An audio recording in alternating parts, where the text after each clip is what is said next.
জয় মা। কৃপাং কুরু মহাদেবী সুতেষু প্রণতিষু চ চরণ আশ্রয়দানেন কৃপাময়ী নমস্তুতে।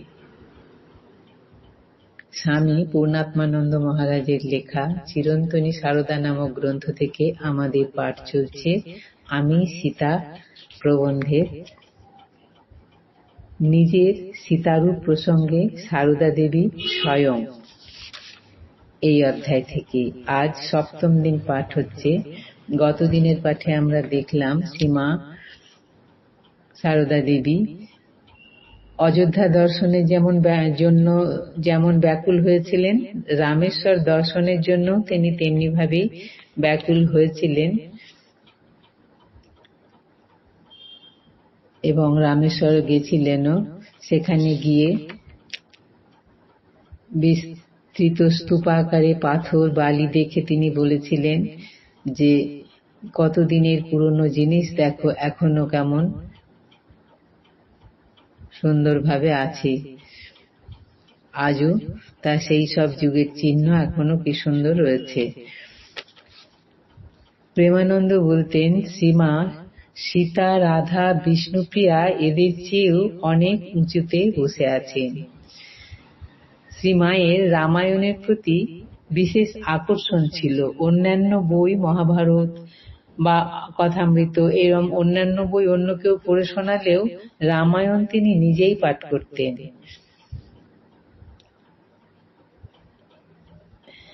রামায়ণের প্রতি তার এই বিশেষ আকর্ষণটিও তাৎপর্যময়। আজকের পাঠ, শ্রীমা কখনো কখনো নিজের সম্পর্কে এমন কিছু কিছু উক্তি করেছেন যেগুলিতে তিনি তাঁর সীতারূপের পরোক্ষভাবে আভাস দিয়েছেন।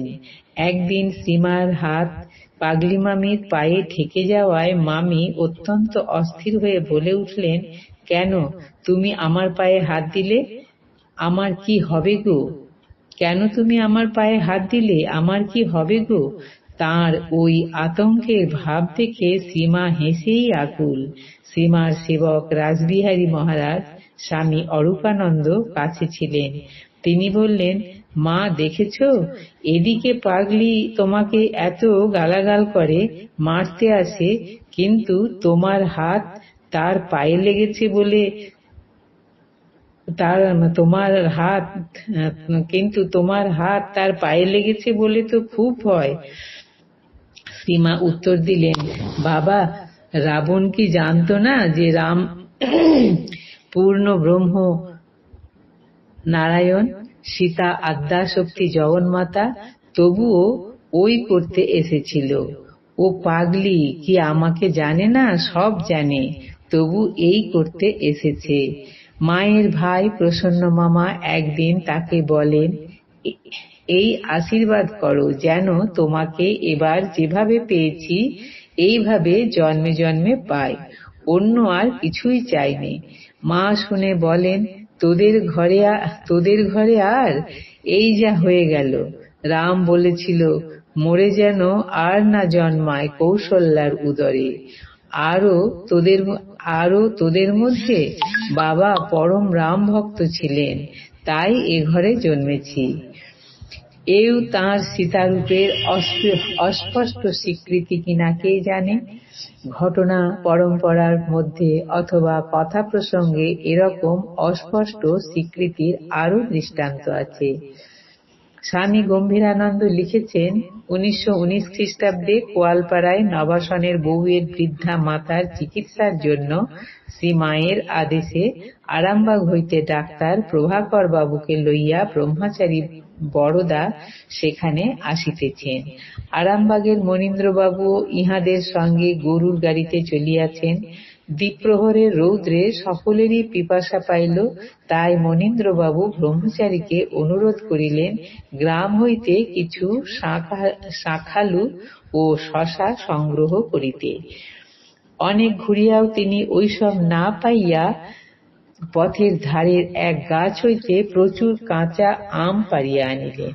সেগুলি এত টক যে পল্লীগ্রামের লোক ভিন্ন অপরে খাইতে পারে না। মনীন্দ্রবাবু জিজ্ঞাসা করিলেন, শাঁখালু কই?